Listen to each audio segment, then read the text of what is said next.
Recently, Steam Next Fest wrapped up and I played a bunch of demos. Some were great and some made me wonder if our ancestors fucked up by leaving the ocean. I walked away with some new titles on my wish list and 10 games that I think are worth discussing, starting with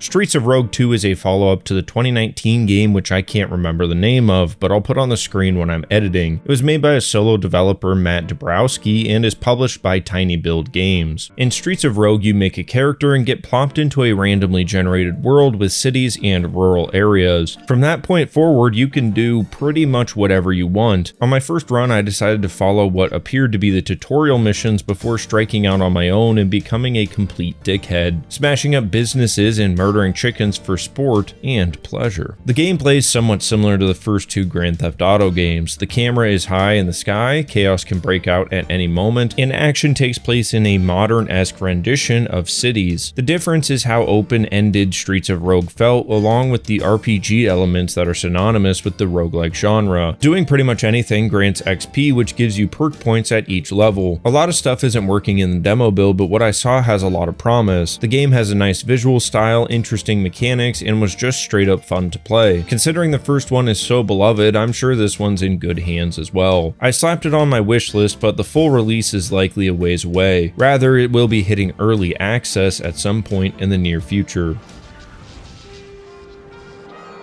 In 2001, Nintendo released Super Smash Bros. Melee, and for a special few, this marked the last time they would ever see the inside of a shower. Since that point, Nintendo has shown serious disapproval of competitive Smash Bros. Despite that being a large part of the fan base. This has led Smash competitors to crop up like the first rivals of Aether in 2015. Now, nearly a decade later, we're getting a sequel that eschews the lo-fi 2D pixel art look for a 3D rendition that also comes with changes to the main mechanics of the first game. I didn't play much Rivals 1, so I can't really use that as a comparison point, but I have put hundreds and hundreds of hours into every Smash, and this certainly feels like one of those. I really enjoyed the game, but good god, it needs a tutorial with tech explanation. I think the devs have said it will be there at launch, which is right around the corner. If you're watching this, it's already came out. But it really should have been in the demo because I had no idea who these characters are or what they can do. I had to go to the Steam page to look at the character sheets as well as go into the lab to feel what these moves do in real time. Going online was about as inviting as a first-time player going into an arena shooter. Every single game I had was an absolute sweat fest, with everyone already knowing advanced movement tech, probably because most of it comes from Melee or the first Rivals. I think I won once because the dude was too busy wave dashing to remember how to use his recovery moves. It isn't a bad game, I think it's a really good game. The mechanics are cool and interesting, the characters all have great designs, and their kits are really interesting too. I just hope the full release has something for the casual fan because this demo certainly did not. And hardcore tech bros have to start somewhere, and it's unlikely that they're going to start by getting their shit packed online over and over again. I'll probably still pick it up because I do like platform fighters, and the more removed any genre can be from Nintendo, the better. At least we know for a fact that one fan base will be extremely, and I mean extremely,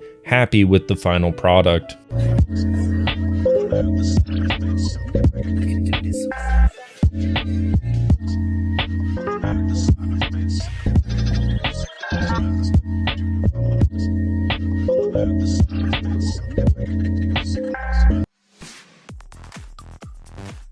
Supervive is what happens when Dota and a Battle Royale game have dirty, steamy, hot sex that results in a questionable child that moves with WASD. How am I supposed to pan the fucking camera then? Now, I love Dota. I love Dota so much that it's led to real-world issues in my past. I called off my own wedding after seeing my fiance's sloppy mid-play and knowing it was a serious and unfixable character flaw. However, I don't love Battle Royales nearly as much, mostly due to their excessive downtime. But Supervive's format finds a way to make that downtime actually productive. Now, instead of just running through points of interest in search for loot, you're also searching for creeps to farm. It's certainly an interesting spin on the formula, which has made every second of the matches I played much more engaging than camping in a PUBG bathroom is. From what I can see, it's the first game by developer Theorycraft Games, and I think they could have a niche hit on their hands with this one. I do have some fears about aggressive monetization. I mean, these menus scream mobile full game bullshit, but hey, it'll be free when it releases in Q4 of 2024 on PC. Also, someone with a lot of money should give Core Punk all of their cash. I need a MOBA-like MMO and I need it now. What happens when you take a long dormant FPS franchise and give it to the Pokemon Unite developers? You get CCP Call of Duty. Again, playing Delta Force is a little bit like hitting up Taco Bell after a night of heavy drinking. You know it can't be good for you, but god damn it, it feels so good. Delta Force is a pretty shameless ripoff. The on-the-ground gameplay feels almost exactly like Modern Warfare 2019. The gunsmithing is straight out of that game too, but the game modes are ripped from Tarkov and Battlefield with Rush and Extraction respectively. It's my kind of shameless ripoff. First, the game is gonna be free, and second, I like the things that it's taking from. I like it even more because all the games it's stealing from have been dookie-ing in their sheets for a hot minute. The game isn't all sunshine and rainbows though. In the current build there are some bugs like this one where exiting a boat sends you to the Shadow Realm, along with other general hit registration issues. Also, the world chat is maybe some of the most unhinged shit I have ever seen. I know it's time for America to elect another Burger King or Ronald McDonald or whatever the fuck they do, but do we really need to argue politics in a fucking Call of Duty knockoff? I also fear this thing turning into a pay-to-win disaster. Pokemon Unite was a decent game that was absolutely ruined with some of the most egregious pay-to-win I've ever seen. Their other game, COD Mobile, had some questionable monetization practices as well, although it wasn't anywhere near as bad as Pokemon Unite. I will be playing it on its full release because it scratches an itch that COD or Battlefield just haven't scratched in a long time. If you've ever liked those games, I'd give this one a shot. Just remember who's always watching.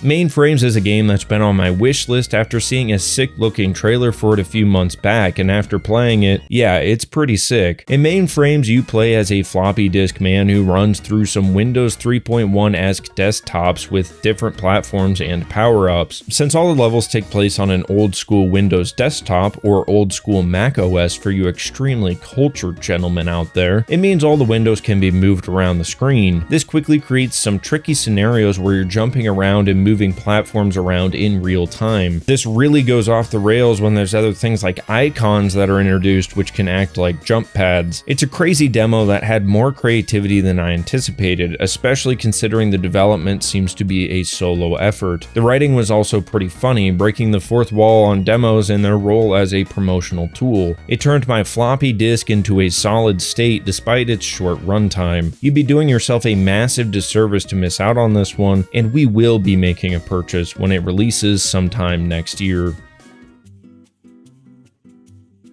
A few months ago, an absolute Gigachad released a ROM hack for Pokemon Emerald called Pokemon Emerald Sea Glass. On top of doing a bunch of cool gameplay stuff, it also featured some absolutely gorgeous Gen 2 inspired art. I was going to make a video on it, but then Nintendo tried to Ruby Ridge Retro Game Core's channel for even mentioning their name and emulation in the same space, and that kind of thing has scared me off from talking about anything to do with emulation. This channel buys me a beer every 4 months. I really can't risk that kind of money. Luckily, this hasn't stopped more Gigachads from creating old school Pokemon inspired projects, and Dokimon is certainly one that has caught my eyes. It has a nice Game Boy Color inspired art style, but also has a real unique vibe that comes along with it. The story seems to be leaning into some horror elements, and it intrigued me to see what more they could do with it. I'd say more about the game, but the demo was extremely short. It looks like the dev has released a Pokemon inspired game before into early access, with some people having quite a few issues with it. Hopefully the dev has learned from that experience and takes that feedback into this project. I'd like this to be an Emerald Sea Glass situation where Dokimon is overflowing with both style and substance, but we'll see what Yanako cooks up when the game releases sometime this year.